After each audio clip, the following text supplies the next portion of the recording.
Ferraro runs long distances all over Austin. It's part of his marathon training, but he says on race day, stomping the pavement takes a whole new level.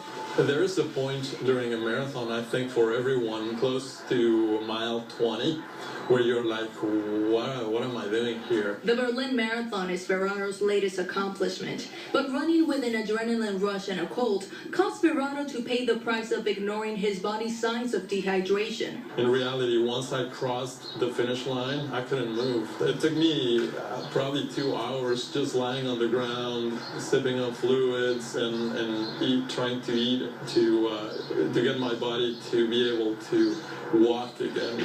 For the novice marathon person, they want to go out and go start off the bat really fast, and then at the end of the race, they run out of energy. Dr. Peter Garcia is an orthopedist who often treats marathon runners. He says the problems they face while training or during a race are simple. One of the most common things is the stress fracture.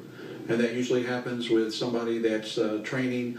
They train too vigorously, they start running too far, too fast, and then their bones don't take the stress. Dr. Garcia says there are other dangers marathoners need to be aware of to avoid life-threatening situations. Last November at the San Antonio Marathon, a 32-year-old half-marathoner died moments after he crossed the finish line. It's very rare, number one. So, but it usually is a fluke, somebody that has an undiagnosed heart issue.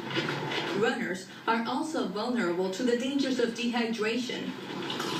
So if you're out there running and you start feeling dizzy or lightheaded, that can be a sign that you're not taking enough fluids. A condition that can be easily prevented by sipping water, but be careful to not overdo it. If you're drinking too much water as you're going through it, then that can affect your electrolytes and your sodium and cause issues there as well. Runners also have to pay special attention to weather conditions.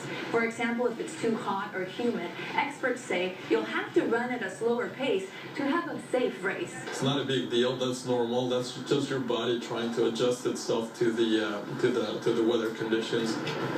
Ferraro is well aware of this subject because he's also a personal trainer. So when it comes to running, he recommends stretching before and after, and above all, have fun. I mean, just enjoy that environment around you, all the energy of all these people there running. It's something really amazing. especially if you're about to take on a marathon.